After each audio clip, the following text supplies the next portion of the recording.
Well, so we will go ahead and call this meeting to order at 6 o'clock on the dot. Captain Weinfeld, would you so graciously lead us in the Pledge of Allegiance? And then as a reminder, please remain standing for line duty afterwards. I pledge allegiance to the flag of the United States of America and to the republic for which it stands, one nation, under God, indivisible, with liberty and justice for all.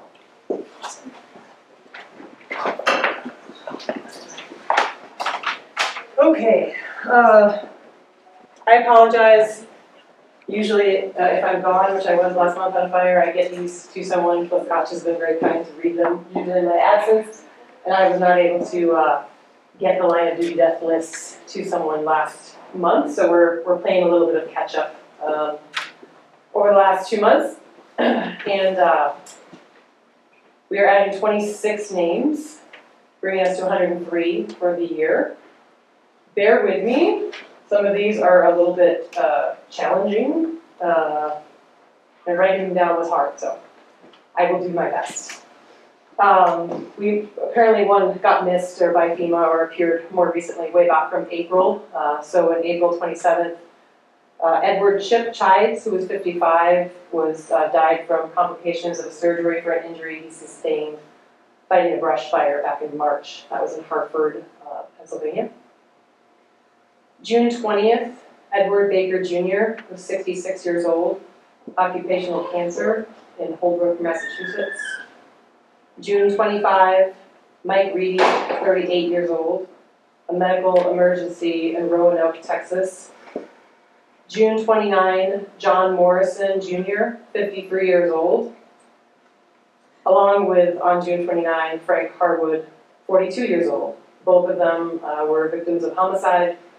They were killed in an ambush attack while responding to a brush fire at Canfield Mountain in Idaho. They were from Coeur d'Alene fire and Kootenai County fire. July 1st, Lee Cross, 52 years old, a medical emergency in St. Louis, Missouri. July 4th, James G. Siddick, 68 years old, a medical emergency in Birminghampton, New York. July 14th, Amy Sue Lee, 61 years old, medical emergency, Van Dyne, Wisconsin. July 14th, Gabriel Shemaya, 36 years old, occupational cancer, Mountain View, California. July 15th, Michael Eugene Phillips was 66 years old. He was a volunteer chief in Marble Falls, Texas. He went missing back on July 5th during severe storms and flooding that impacted central Texas. They looked for him for about 10 days, only found his vehicle, never found his body, and declared his end of watch on July 15th. Also on July 15th, Jonathan Ashworth, 23 years old, died in an MBA while responding to an incident. July 17th, Jason McClone, 51 years old, also killed on an incident. He was electrocuted when his vehicle got entangled with electrical wires above him, and when he got out of his vehicle, he was electrocuted on scene.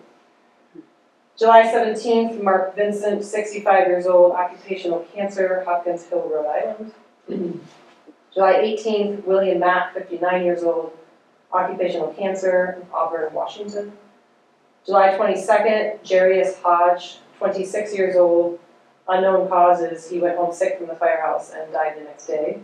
Port St. Lucie, Florida. July 23rd, Donald Kearney, 53 years old, occupational cancer, Kenneth Basicus, New Brunswick. July 24th, Jack Brigden, 53 years old, occupational cancer, Savannah, Georgia. July 26th, Nicholas Nick Van Dyke, 37 years old. He was in an MBA while responding in a tender in Murdo, South Dakota. July 27th, Raymond Ray A. Moore, 60 years old. He was killed on the fire ground. Actually, he died of injuries during surgery after an injury he received at the fire ground in Plainville, Connecticut. July 30th, John Evans Jr., 54 years old, occupational cancer, Boston, Massachusetts. August 9th, Mark Merlino, 61 years old, occupational cancer, Douglas County, Oregon. August 12th, Kane Popejoy, 43 years old, occupational cancer, Somerville County, Texas. August 15th, Ed Margovic, 80 years old, complications from a surgery as well that he received from an injury sustained on scene at Fireground, Bristol, Pennsylvania. August 19th, Christopher Brownie E. Brown, 42 years old, an unknown medical emergency after training and forced entry, Northwood, New Hampshire. August 20th, Matthew Callahan, 38 years old, occupational cancer, Waterton, Massachusetts. And August 24th, Ruben Gonzalez Romero, he was a Sawyer on a Type 2 crew fighting the Bivens Creek fire in Montana when he had a heart attack and died on line in Portland, Oregon. Those are our line of duty deaths for the past 2 months, and though it was not a line of duty death on your screen, you see one of our close brothers, our geographically close brothers, Eric Losh, who was a Mountain View firefighter, who died on August 16th during a UTV accident. He was off duty, but he was with his friends and family. And we just want to take the time to honor that death because that is one of our neighboring fire departments. His own people worked him on scene, and our brothers and sisters of Mountain View have had a pretty hard-hitting couple of years. We've lost a lot of people. So thank you for your moment of silence for all of those folks.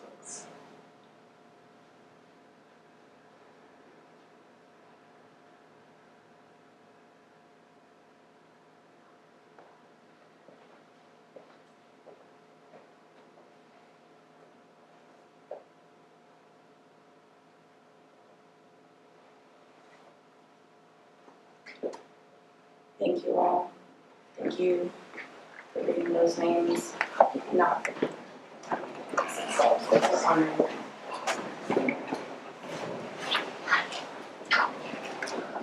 right. Moving on to regular business. At this point, we will, I will entertain additions or deletions to the agenda as presented. One item that I would like to put under new business is the creation of a subcommittee to serve as the collective bargaining committee on behalf of the board for the local 4710. So I would ask that that be added as 10B, moving the executive session down to 10C. There's no objections. Thank you. Is there any other additions, changes, or deletions to the agenda? So Dominic, just to clarify that now when it becomes C, the executive session will be a single subject only, and that is the ordinance, the resolution, and order of execution. Yes. And it is not the intention of this board to have any decisions after 10B's, after the executive session closes. It's for information distribution only. Hearing no other additions, changes, or deletions to the agenda, I will entertain a motion for approval of the agenda as it is written. So moved. Second. Thank you. All in favor signify by saying aye. Aye. Thank you, motion carries. Moving on to public comment period. Can somebody, thank you. Yes, sir. All right, first up is Mr. Whitehead. As a reminder to all of the public comment personnel, it's 3 minutes. You'll be notified at 1 minute. And we're ready when you are.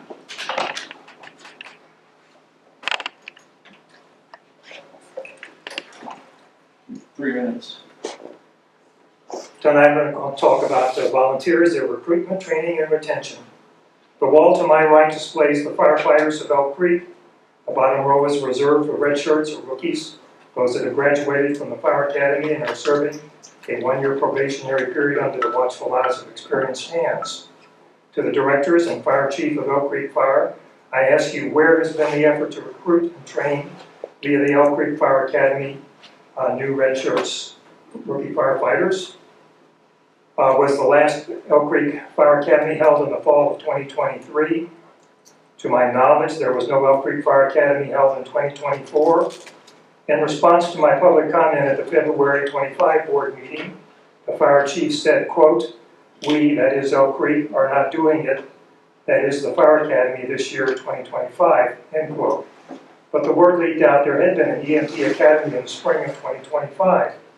To my knowledge, there was absolutely no public notice of this EMT Academy, and recently I discovered on the North Fork Facebook page an unattributed post on April 17 stating there was an EMT Academy with 9 students completing a 4-month course. The post continues, quote, "This EMT class was a joint effort between Conifer Fire and Elk Creek Fire," end quote.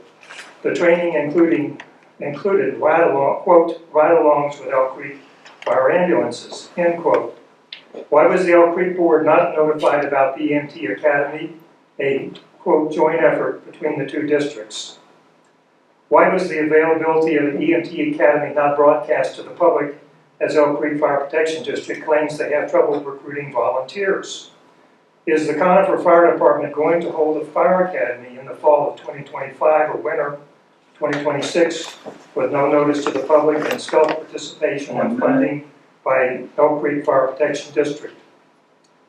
Sort of a jump or break, I suggest the board ask to attend the next monthly meeting of the Elk Creek Membership Association, first to enjoy fellowship and then to listen to district retirees, current firefighters, and to the all-important spouses for ideas on how to make a start on how to solve the volunteer problem at the district level, county level, state level, and national level. At the state level, you can ask Tammy Story in the House and Mark Paisley in the Senate to run a bipartisan bill. Thank you very much.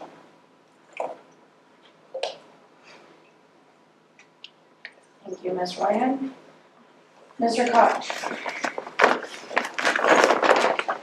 I'm gonna sit if that's all right.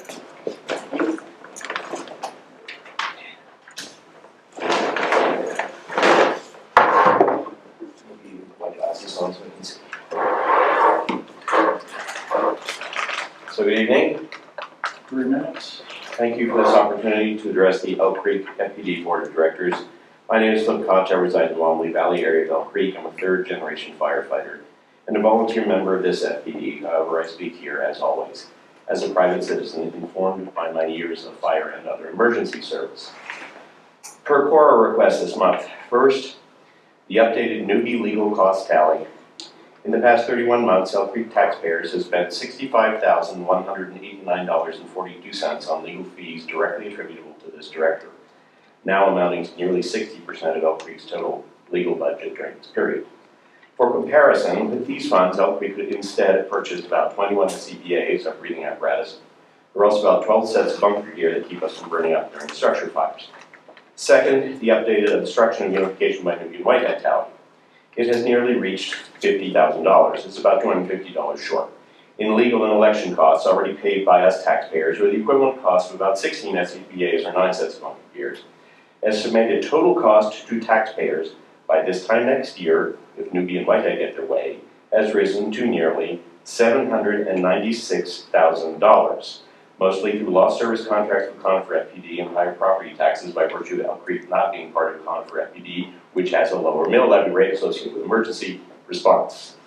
This is equivalent, the $796, to the cost of a new fire engine that is mid-range in price. These are colossal and unproductive wastes of taxpayer funds. Now to switch gears. Some of you have asked about the cans that I keep bringing to Board of Directors meetings. These are special issue cans of tomato products by a producer in California that understands, has benefited from, and appreciates the work of firefighters. In fact, their We Support Our Firefighters campaign, shown on this label, together with Firefighters Deserve Our Gratitude, resulted in their $50,000 donation to an in-state foundation that benefits firefighters and their families. 1 minute. As they have said publicly, our crops and our land owe them a lot. $50,000. Elk Creek has had to spend more than this amount of taxpayer money defending itself from the legal actions of one of its own directors, who has publicly called Elk Creek's emergency responders despicable because they reported objective facts that he apparently didn't like, and his posse, If the tomato canner gets and appreciates what firefighters do for their communities, and most of our Elk Creek citizens and elected board members do as well, why cannot all of our board of director members? Most importantly, how does a politically motivated manipulation of public safety by two men, one a director, benefit emergency services in our IPD? Public safety before partisan politics, I repeat. Public safety before petty, parochial, pseudo-populist partisan politics. Thank you for your time and attention.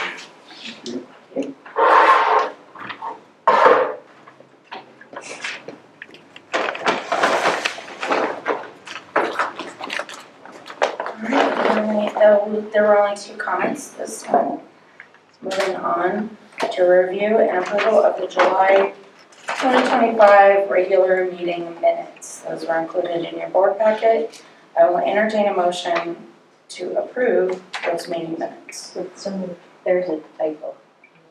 In the call to order, I had the date wrong. I need to change it to July 24th. I know, I'm slipping. Someone should take me out. So pending editorial changes, are there any other changes? So disappointed. Discussion on the motion. Yeah, yes. In the last page of your report, you say some minor modifications occurred during the discussion. This is in regard to the new bylaws. Yep. I would like to remove the word minor and just say modifications, because I don't think the changes were minor at all. I have no objection to that. Does anybody else?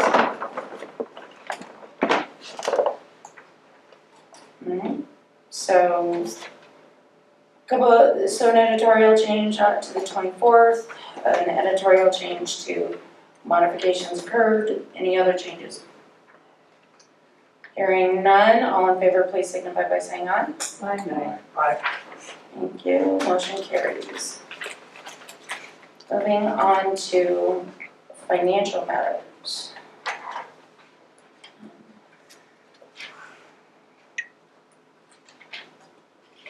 So Sharon, that is you this month. I would like to ask Chief to just, I know it's in your Chief's report, but given that we're at the financial matters piece, I think now is kind of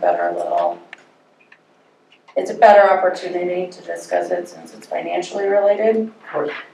So I believe CLA is on the Zoom. Is Mr. Harris? Here, yes, actually. Awesome. Hi.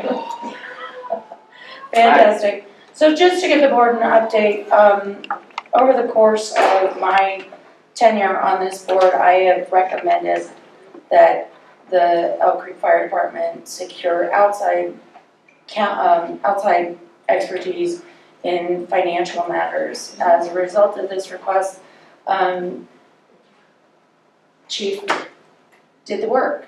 And so if you would like to take it from there on, introduce Lamont, please, and explain Of course. kind of what we're doing. So we, so over the last, several years, while we've had clean audits, they've had modified opinions on some of our internal controls. President Devaney has been bringing this up that we need to do something about this. We have had, and believe it or not, it has been a challenge to find an accountant. It is not an easy thing. We actually had one who Barbara and I both laughed. It was to the point of, it was humorous. This guy fit the bill. He knew everything, special district experience, all of it. We had an interview with him and we talked to him and we're like, yes, we'll sign up, we're in. And crickets, he disappeared. That happened several more times. And it was becoming a challenge to find somebody, because you have to find somebody with special district. It's just not a mom and pop accountant. You need to find somebody with Title 32 experience, et cetera, so it's a very niche market. We were able to, through some of Director Devaney's contacts, she gave us a list that we should look into. After looking at all of them, we ended up talking to Lamont. He is going to be working with us. And over the last, I don't know, 2 months or so, we kind of started giving him some bits and pieces and started talking about what we wanted. First thing we wanted was for him to assist us with our financial report, on top of going over everything and giving a second set of eyes and, expenditures and revenues at the end of the month, just to help us, to make sure that second set of eyes is there, and also down the road to build up those internal controls. And he actually put this together as a financial report, ran this by us, went back and forth on probably 2 different iterations. We had a great meeting with him, and this is kind of the outcome. So that's Lamont. He's, again, been great to work with so far. We're looking forward with it. He's going to assist us with our transition if we're going to keep on the, I'll just slide right into everything else. What CLA is going to assist us with is a number of things moving into 26. We're going to be transitioning to Intact, Sage Intact. Right now we have Sage, I believe 50. Don't quote me on that. It's in our accounting software. It's very old. It's server based. Yes, you heard that right. It's on server. We have this thing upstairs. It squeaks. It makes terrible sounds, and eventually it's going to stop serving. So we had to do something with this. We've been waiting for unification, etc., because it didn't make a lot of sense to enter into these things. So we've been kicking the can down the road. But there were some indications that we needed to do something. Instead of spending $20-some-odd thousand on a new server, we felt this was the time to move over to Intact. CLA has a very robust history with it, so they're going to be able to assist with that transition. Lamont's very experienced with it. So it's going to be a lot smoother for us. We're looking forward to that. And they're also going to assist us on the internal control stuff. We're looking at a program called bills.com. What we're going to try and do is get rid of a lot of paper components, so there's better tracking and essentially less room for human error. And then they're also going to help us recreate a lot of the accounts for the budget next year and move our transition into Sage Intact a lot. It'll be a lot cleaner. So essentially that's what we're going to do with it. The first thing we did is this financial report. I can go over it. You guys all have it. I did throw a draft on it because it's not necessarily a draft. It's an example, if you will. These are the right numbers. Everything, it was out of our general ledger report. It is a much cleaner way to see kind of where we are than going through the general ledger report of whatever the 7 pages of 10-point type and 5 columns. And so ultimately what I'm going to ask you guys as a board, what would you like to see added or deleted from this? I can kind of go over it, and then next month we'll probably refine it. So do you want me to go over this real quick for you guys, or? No, I think that's fine. I'd actually like Lamont to speak to it if that's. Perfect. All right, well, you're up, Lamont. Put me on the spot, Dominique. Hello. Hi, everyone. Well, let me pull on open. I really jumped in just to see what's going on. I'm happy to. You don't have to speak to it. I just like putting you on the spot. She really does. Texted me 20 minutes ago.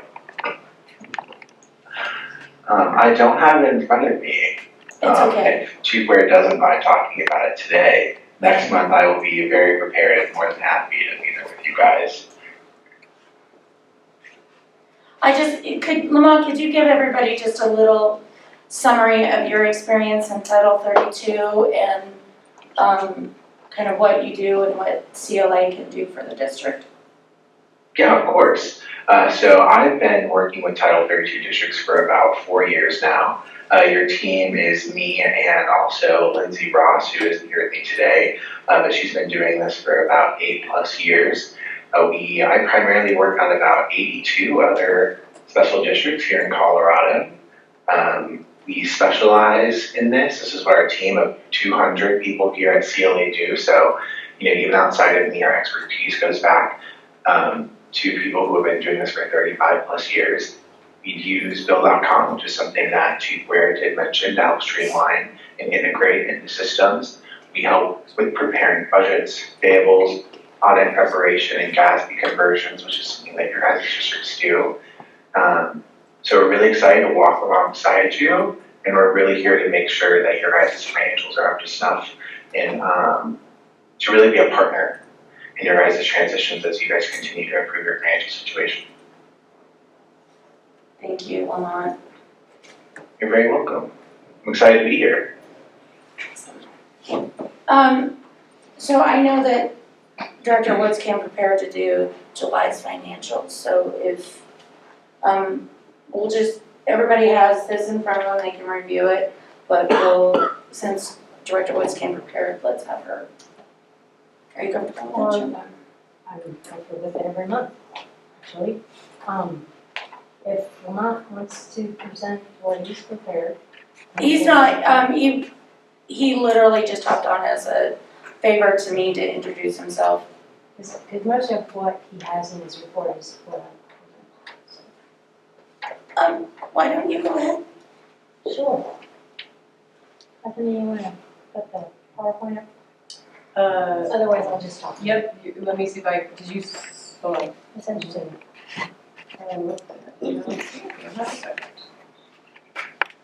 You sent it to my work email, Sharon? Did I what? You sent it to my L email. Yes, sorry, I did. But I can just talk to it. I got you. Two shakes.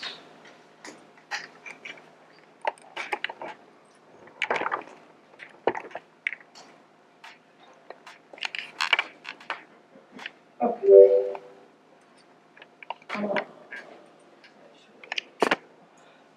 There you go. Start the second slide.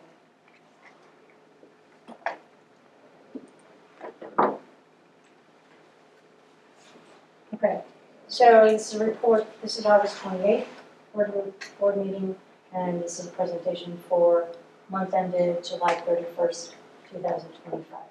Here's to start with a recap of our forecast. Our forecast for the year is revenue of $7,533,076, expenses of $7,443,742, with a net income of $89,334. Next slide. Revenue forecast. Revenue is over 60% property taxes. And notable things is we are actually over budget on revenue. We had an unexpected property taxes received in July, about $1,288,000 more than we expected. So we're actually almost $500,000 over forecast in revenue. Interest income, there's $206,000 of that. Ambulance income is $243,000. Grants are $436,000. Litigation contracts, almost $100,000. For fire reimbursement, $141,000. And SURF reimbursement is at $254,000, almost $255,000. Next slide. Year-to-date expenses. July is approximately 58% through the year, and there are some noticeable amounts that are a little bit more than forecast. Admin is slightly higher than forecast at 64% of their budgeted amount. Keep in mind that I keep mentioning that workman's comp and liability insurance were way over budget. Those are not controllable expenses. It is whatever they send us as a bill, that's what we have to pay. Jeffco and Parco treasurer's fees, a little higher than expected. They're about 80% of their budget amount, not 58%. Uncollectible accounts, 87% of year-to-date budget. Ambulance billing services, 97% of budget. Again, this is an outside service that does this, so much of this is not under our control. Legal expenses are at 86% of forecast, whereas you would expect them to be at 58%. Most of this is due to legal expenses associated with a lawsuit brought by one of our board members. Fire is slightly higher at 60% of budget. EMS is at 65% of their budget. Wildland suppression, 91%. Keep in mind, we get reimbursed for wildland expenses. The rest of the groups are under budget. Next slide. net income forecast. I didn't present this slide last month, but I thought I would put it in this month. Full year forecast, as we said earlier, is 7,533,076. Total expenses 7,443,742. Net income is at 2,098,763 versus a budget of 2,248,000. So it's a little bit under budget, but it looks not terribly bad. Next slide, please. Property tax revenue. Good news about that. Property tax is 61% of our total revenue. Forecast is to be 4,572,220. Actual property tax this year to date currently is at 4,396,545. As I discussed a little bit earlier, we added 1,288,000 in July, and we were expecting about 1 million. So that's accounting for about $300,000 of the fact that we are over budget on revenue. Next slide. I'll present labor 2 different ways. This is labor net of surf labor because we are reimbursed. Did I say next slide? Do you have a next slide? Yes, is that it? There you go. Okay, thanks. Labor. This is labor net of surf because again, we are reimbursed 100% for surf labor. So like property taxes, labor is the biggest expense. Currently, we are at 3,528,302. Budget is, currently we're at 2,263,902 against a forecast of 1,874,000. So we're about 64% of total labor, slightly over the 58% amount. Next slide. Surf labor. If you look at the slide, it looks to be a little bit higher than forecast. But again, it's not out of line with what the forecast is. Forecast for the entire year for surf is 1,060,763. We're currently at 389,000 and some change against a budget of 300. Again, we're reimbursed 100% for our surf labor. Next slide. Throughout 2024, or throughout 2025, until now, I've presented the amount of reimbursement from the state for 2024 fires. We are at over 100% reimbursement of our 2024 fires, so I don't have a slide on that. It seemed like since we're over what we were expecting, that it's not really necessary. This is 2025 fires currently. As of July 31st, we had 10 fires. Last year, this time, we had 9 fires. So we have one more fire through July than we had in 2024. So surf expenses are at $420,397. And basically, we've asked for reimbursement of $455,337. To date, we've received $143,503. So we are never concerned about getting 100% of our reimbursement. And that's, if you look at our 2024 fires, we got more than 100%. Next slide.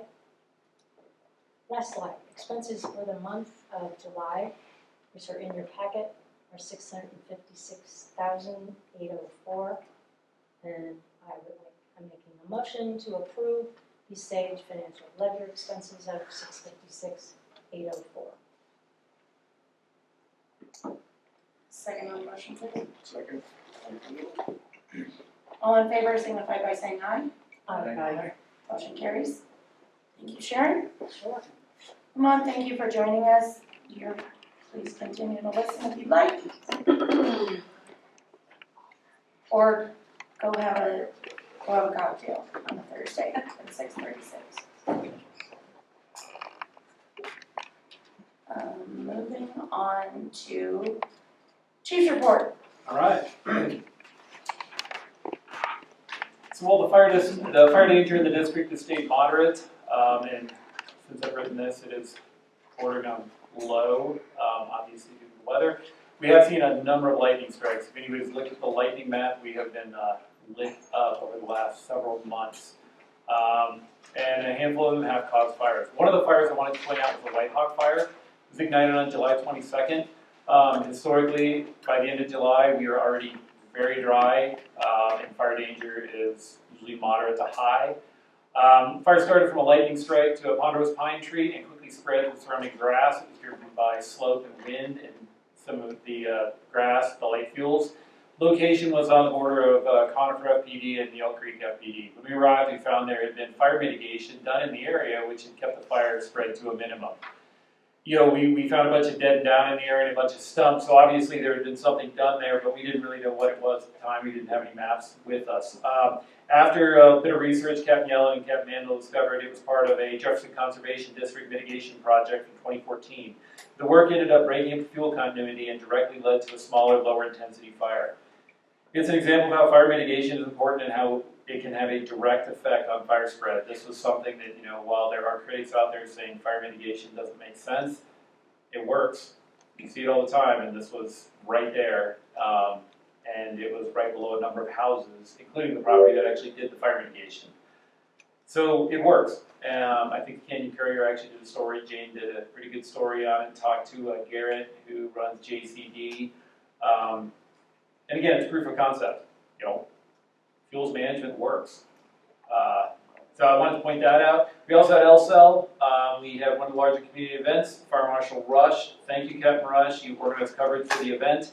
We do touch on all the people that helped out. We cannot do that without our volunteer and career members. It's a big undertaking. We worked with Conifer as FPD as well as us on that. We actually had to borrow an ambulance because we have a broken one, among other things. So Conifer FPD supplied the ambulance for the event. We also retained the services of CLA, Clifton Larson Allen. We talked about that. All the things they're going to be doing. The other thing they're going to do is, if you guys remember, I believe President Devaney was fairly open with her feelings about the last audit we had. The audit was a challenge at best for a number of reasons. Most of you have talked to me individually about it. It was just not ideal, the interface that we had. So we needed a new auditor. That's one of the other things that Clifton, the CLA, is going to do is help us prepare for the audit and make sure that we have everything put together and help us work through that process versus kind of what we had for the last 2 years. Because there's a lot of preparation that we have to do that doing it in-house just isn't feasible. We've retained different accountants, and again, we've had varying levels of success. This is one of the services they have offered, so we should be ahead of the game for the 25 audit. I think we already talked about everything else CLA is going to be doing. We also are transferring to Sage Intact, which I touched on during financials. All right, call-wise, relatively unremarkable. Volunteer firefighters had 96.5 hours of staffing at Station 1. Usually it's always low in the summer. Everybody's got stuff to do once school comes back and everybody comes back, and numbers increase. Our average call response, 3.6 members per call, which is up a little bit. Only 19% of the calls overlapped. The average response time is about normal. We did have 4 fires. There's a lot of minor lightning strikes, again, with fuel conditions. Fuel conditions, none of the fires were spreading at any sort of rate that were going to cause any hiccups for containment. Total call numbers were 121. Mutual aid, you can see down there, we did have a handful of mutual aid incidents due to the fires, and we provided mutual aid as well. Transports were up. I think everybody has seen that transports have absolutely zero rhyme or reason. They're just up or down. There's almost nothing that we've used to try and quantify how they're going to go. Sometimes people are sick, sometimes people are not. They are up from 24 in the same month, and you could attribute that to the call volume, but still it ebbs and flows. Training, we had 167 hours, fire prevention. We had 24 letters, plan reviews, and insurance requests. Insurance requests keep happening, and they keep getting more and more bizarre. We're doing everything we can to the best of our ability. The county is working on the new movie codes right now. We are working with them. We're hopefully going to see the draft next couple months, and hopefully by the first of the year they'll have a new movie code, which will, I don't know how that's going to affect us. We're going to see what that impact is. Thank you to everyone again for the LSEL. We had Heather Quisner and Martha Beckwith helped with community engagement at the Kids Craft booth, which is a ton of fun. If you haven't been there, they usually have a lot of great things. It is always great. And Miranda, thank you so much. And Just Al, I didn't know if they knew nickname Just Al. Just Al, private citizen. Just Al, I didn't know. All right. So Just Al, we'll go with that. We also had Captain Weinfeld, Captain Yellen, Captain Mandel, Captain Rush, Lieutenant Beckwith, and firefighters Fontaine, Mosier, Tamberlin, Wilkins, and Fedina helped with the safety fair and medical staffing. Firefighter Jones and the cadets were a huge help with the safety fair on Sunday and to help with recruiting the next generation of cadets and firefighters. For those who don't know, it's extremely laborious. It takes a lot of people to make this happen. And it's hard for people to take out time out of their weekend to do it. So big thanks to them, and I may have forgotten somebody, which I want to apologize about. Also, one of our volunteers may or may not have won the race. Ryan Kessler, who's coming back, who's a longtime volunteer and stepped out, is coming back. He actually won, which is kind of fun. Ambulance 8310 was out of service. Thank you to Conifer Fire for giving us an ambulance for the weekend. And also our honor guard. Commander LeBaron and firefighters Moore and Tristan were able to present the colors while when the run was starting. Fleet, ambulance 8310, it had a catastrophic failure, leaving it stranded on 470. Super fun. We are Fleet Manager Hojanowski. He's getting back. He just got back this afternoon from a fire assignment. They're going to get into it and see. It's probably going to need a rebuilt motor, which is terrible. It's the one we've been trying to replace. Been trying to nurse it along. We're not sure if it basically has coolant where it shouldn't. So we're not sure if it's going to be a cracked head or what has failed. But it will not be a cheap fix. Unfortunately, we need a third ambulance, and we got to do something with it. So we may be pouring money into something that we're going to sell as soon as we get the new ones. But that's just where we are. That's what I got. Oh yes, I'm sorry, and I had one more thing. I apologize. I'm going to turn it over to Bethany Urban. This is actually something, it was supposed to be my narrative, but she actually has the ability to speak to this. It's actually another, a lot of times we don't get follow-up on impact on our calls, and it's pretty exciting sometimes. While many people, again, just drive around and do stuff, it's pretty fun when somebody comes back and tells us what we've been able to do for them. So, with that, Urban? I'm gonna see if I can work a little tech magic, and hopefully folks online are also seeing what they're seeing on the screen here. So I'm gonna introduce a little bit what we're talking about here, and then I'm gonna hand this over to one of the firefighters who was there that day. So I was asked by President Devaney to try and bring in some of our wins and some of our good stories as well. Sometimes we have a tough start, right, to our meeting, especially one like today when we have a lot of line of duty deaths, and it's also good for us to remember some really good things. So in the middle there, this is Riley. Riley is, I believe, 20 years old in this photo, and if you zoom in, you'll see some scars on Riley's legs. I don't know if you can see him or not. 1 year ago, when she was 19, this was Riley's car.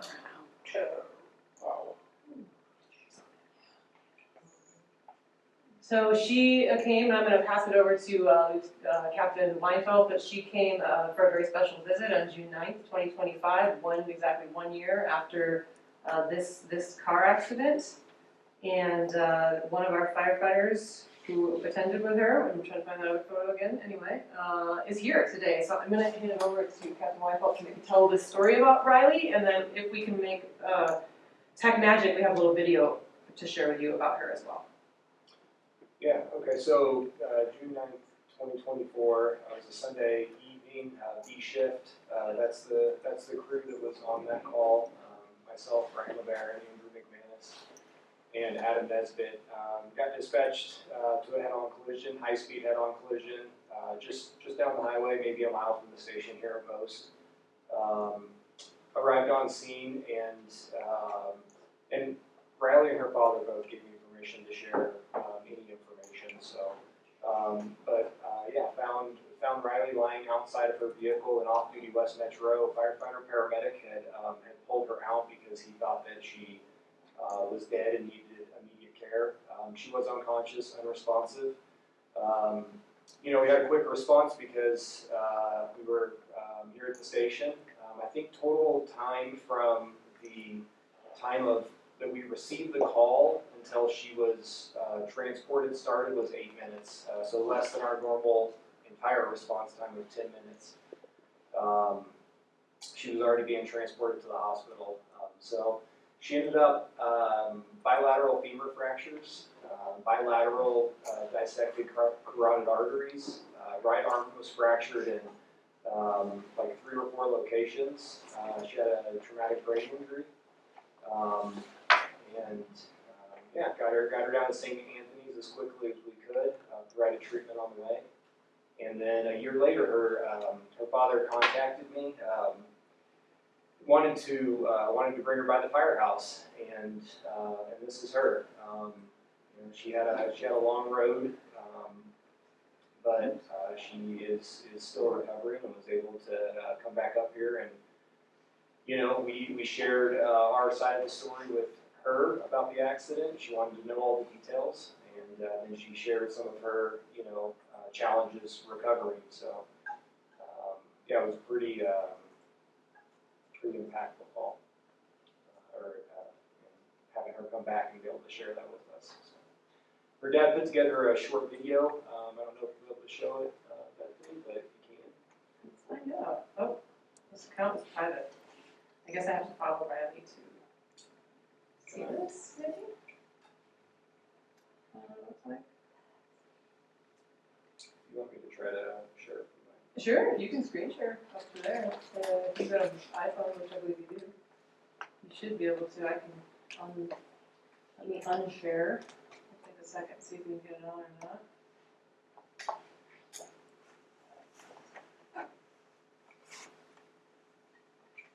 Sorry, folks online. I don't know if you'll be able Nope, it's not letting me. No, okay, well, maybe we can share that on social media, but, thank you for that story.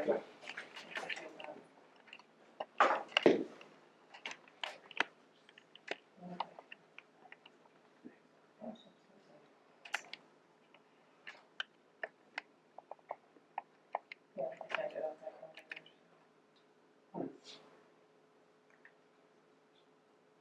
That concludes my report. Thank you very much. Thank you, Captain Weinfeld and your team for sharing that. That's a good one. All right.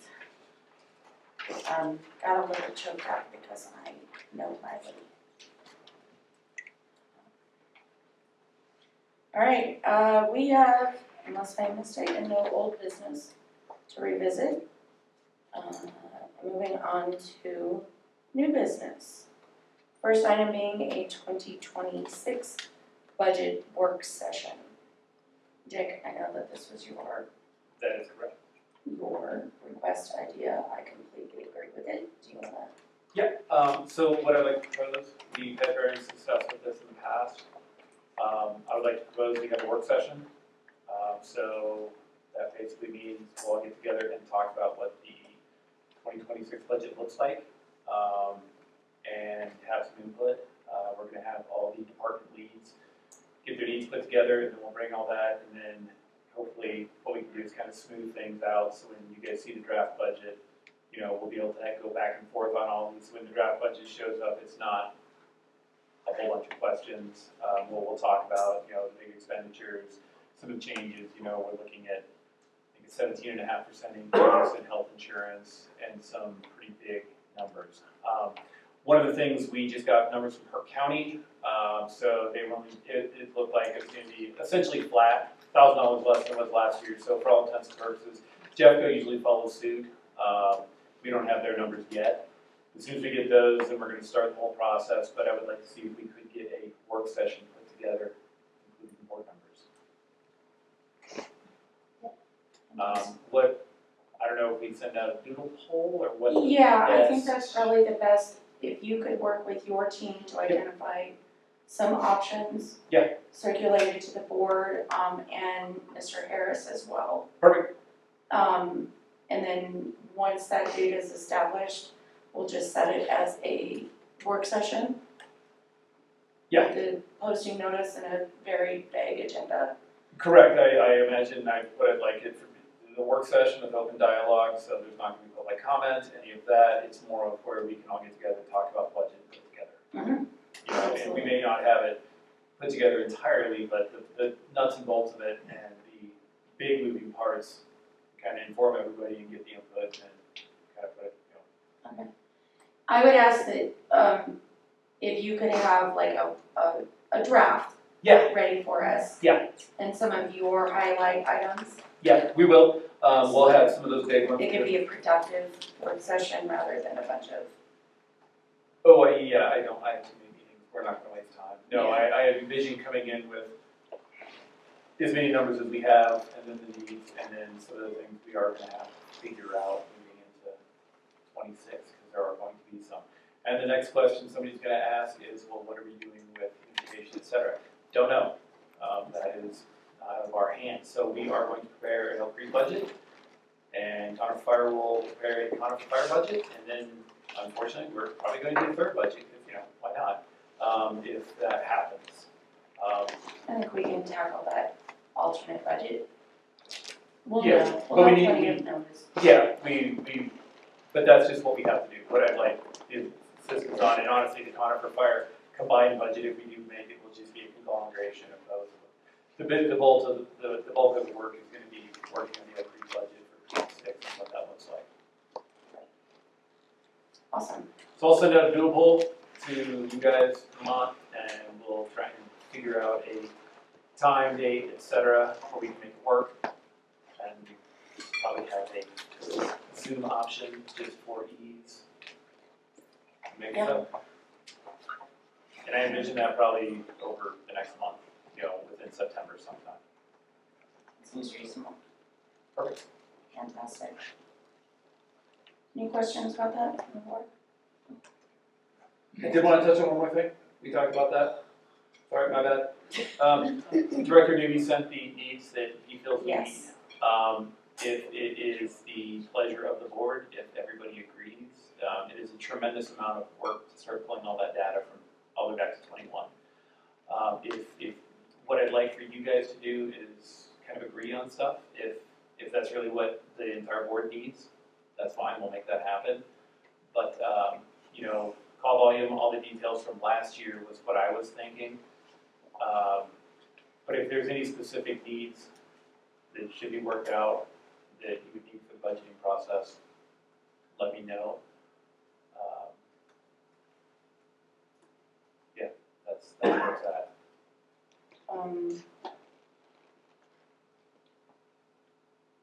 So from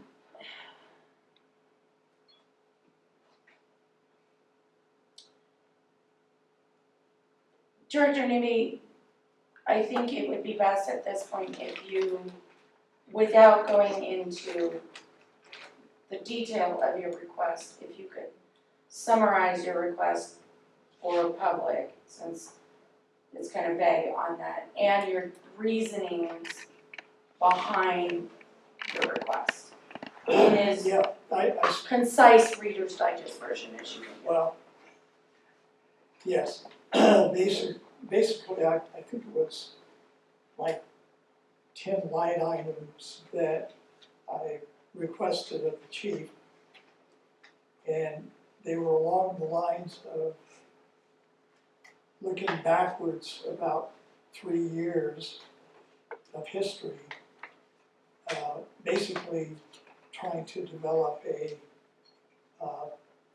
needs-based analysis of what we're going to need for the next year's budget. So that's the Reader's Digest version of my request. So I think it's data that should be available, and I tried to make it as reasonable as possible in terms of getting the data not in any sort of finished or final form, but just sort of raw data that we could have in front of us as we do the budgeting process. So that was the thought behind it. And so I know that, so I've read your request, I have it up here on my computer in front of me. I know that everybody else on the board has had an opportunity to review your request. Is there any additional comments from the board about Director Newby's request? And your opinions on whether or not I will start. Having done budgets for special districts for over a decade, working both as a board member and as a employee of districts, I think that some of your requests are understandable. I think some of them are far into the weeds on what we as a board are obligated and expected and should do. So from that perspective, I am happy to chime in on this email and indicate what I feel is appropriate, but I personally believe that some of your requests are outside of the scope of a board member's duty. I think it's far too over the top, personally. I think the entire request is overreaching. I don't see the need for the board to get into that level of detail. Our org chart is sitting right over there, and he is going to bring us a budget with the detail as he's articulated for us to review, and I think that's sufficient for the board to do its job. I would agree with Director Leo that this is just overreach. Day-to-day operations are the responsibility of the chief. And I will let the chief handle day-to-day operations. These questions are asking for things that, some of it, are frankly, none of our business. So I find this kind of thing, once again, one person acting on their own instead of the board acting as a unit and firing off emails, directing the chief to take time out of his very busy schedule to put together this list of detailed information that's unnecessary. We'll get the information we need during the budget process, so I don't see the need to take this any further or have the chief waste any of his precious time. I'm gonna agree, Kathleen, in that operational responsibilities belong to the chief. The board is an oversight, if you will, but I don't think that we need to get down in the weeds on operational details. It's not our job. From in reviewing your list, I would like to see, I know that you have it, Jake. I would like to see the vehicle list. Oh, the apparatus replacement list?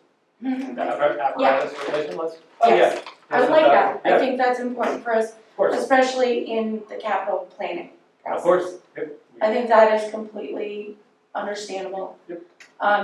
Your facilities replacement from a capital overview. I am unaware at this time of any significant facility remodels. If you have them, obviously, I would like to see them. If you have a, I think some of this is appropriate. I think if you wanted to provide the directors the audits, I know that I personally have them. I believe I won't speak 100%. I believe they're on the website. Yeah. But,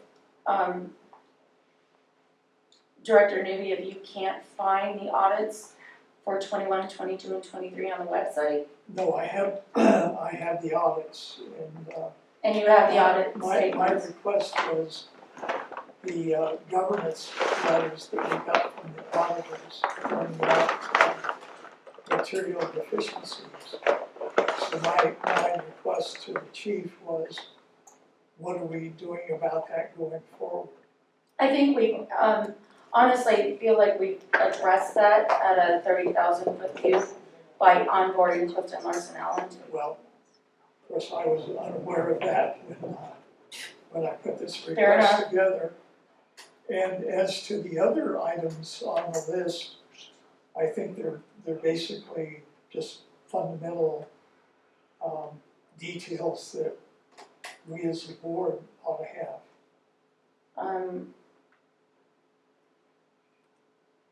We can, so item 1, there is an organization chart available, if I'm not mistaken. I think a lot of this is available in the personnel handbook. It lines out, the personnel handbook lines out all of our benefits, all of our things, our holidays, all of that stuff. Okay, do you have that, Director Navy? I do have that. Okay. I would like something that's current, however, Current as in, as in 2025 and not 2023. and So I would like it very, like, item 1, Elk Creek org chart, if you can give us an anonymized, org chart. Okay. Just so we know the Yeah. count, you and I talked about Yeah, this of the course. other day. How many are we, how many FTEs Yep. do we have at this point in time? Job descriptions, years of service, training, certificates. That is an all of the contributions, that far, in my opinion, far outreaches. Anonymized headcount data from 2021 to present.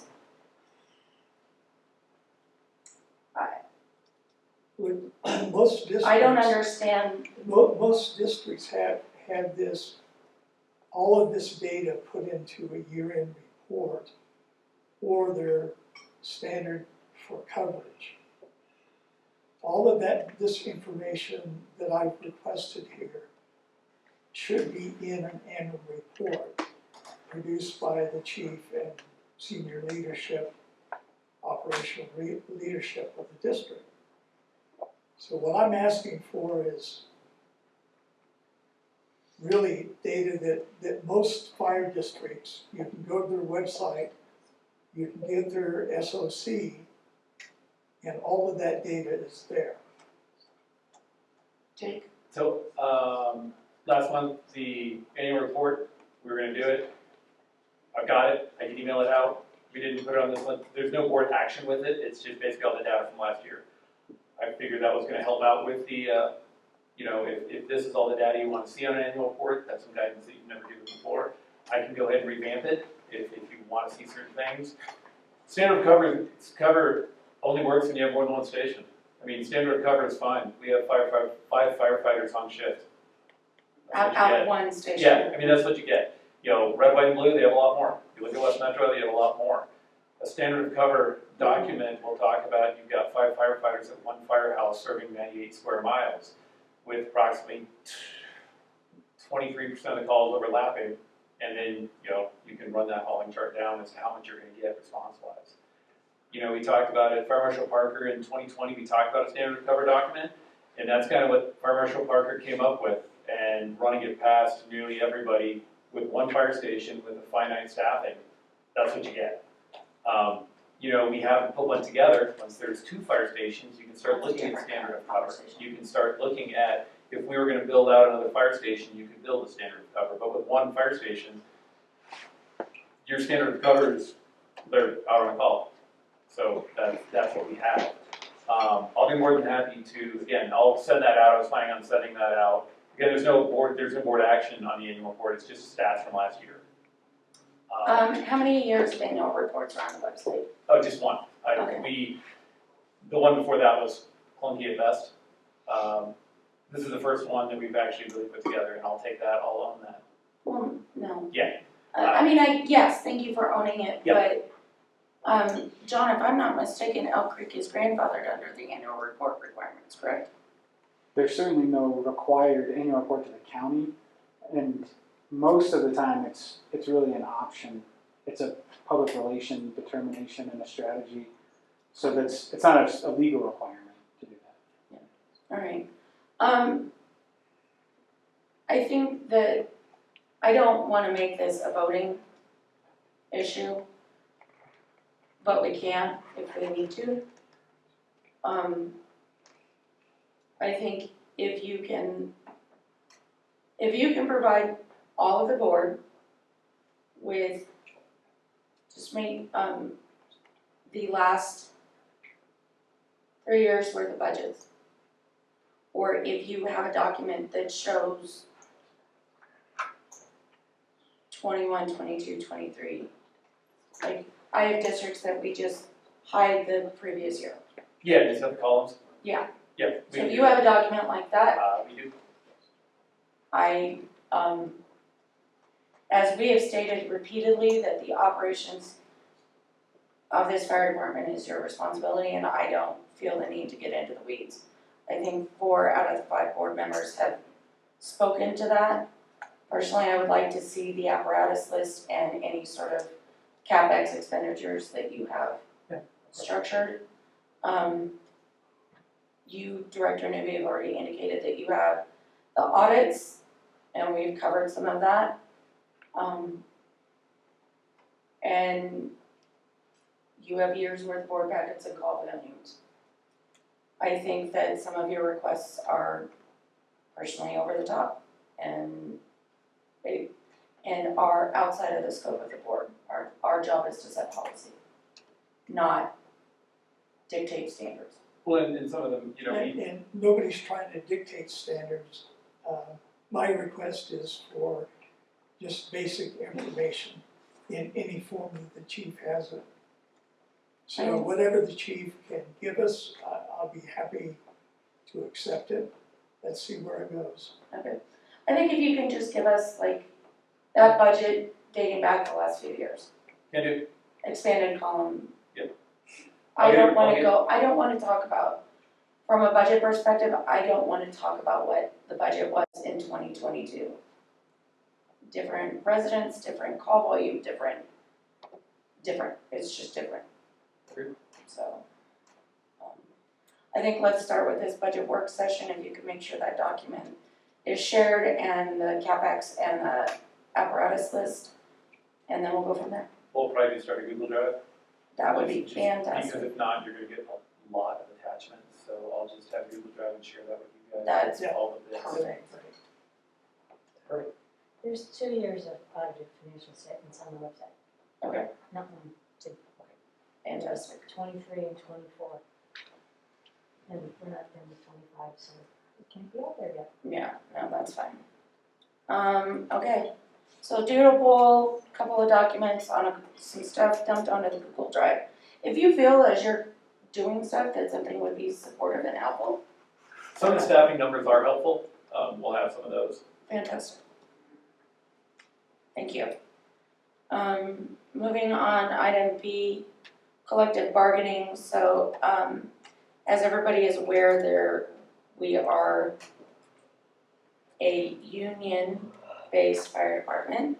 As of 2025, all employees of the district minus the chief Chief, 2 administrators, and a part-time employee. are part of the union. Correct. And it is time to enter into the collective bargaining phase of that agreement. I will be acting on behalf of the board as board president, and I would like one other member from the board to sit on that committee with me. Have it, Volunteer. okay, I'd like to be considered. okay.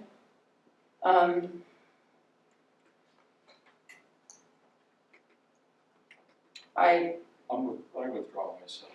You withdraw your Call me Al doesn't want it. Call me Al doesn't want to do it. Just Al. Just Al.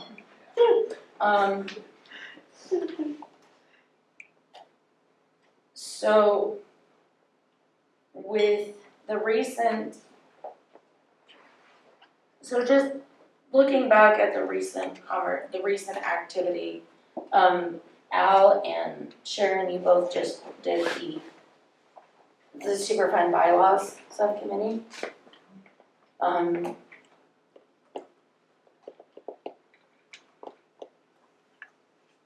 I know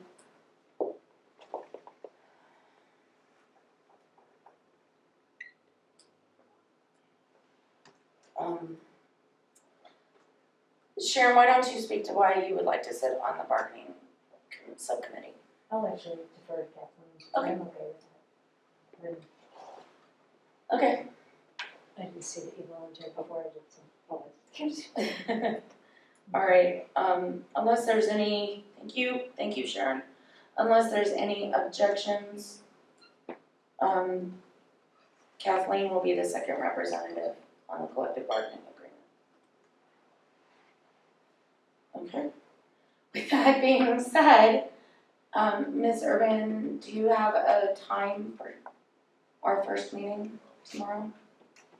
Sometime after 11 is best for a couple of our officers, and we can be flexible. I think it can just be a simple Zoom.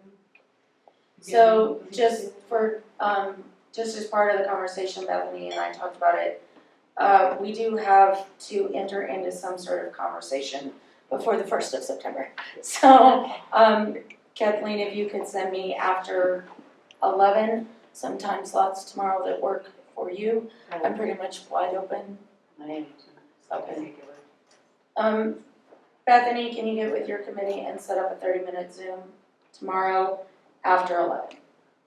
And send that to Kathleen and I. Going forward from here, I would ask that we'll add this as a standing item under old business. And Kathleen, if you could be prepared to report on that. Yes. Fantastic. Thank you. Fantastic. Is there any other business to come before the board? Awesome. Okay, so we're now at 10C, executive session for transparency to the public. This is an executive session for legal advice regarding the current litigation that fire is in. So we will take a motion to go into executive session, have the executive session, and then come out. There is no intention at this time to have any vote once we come out of executive session. We will, however, reopen the Zoom, so if you were just dying of curiosity to see what time we wrap up, the Zoom will be back open once we are done with executive Just session. sit in snowpack and wait for it to happen. So I now need Motion. a motion to move into executive session. I motion to move into executive session. And Just say for the record, under 246424B, for legal advice regarding the ongoing litigation right for type that in. Seconded. Thank I you. can't get all that typed. Given that this litigation is involving Director Newby, Director Newby has recused himself from this portion of the meeting.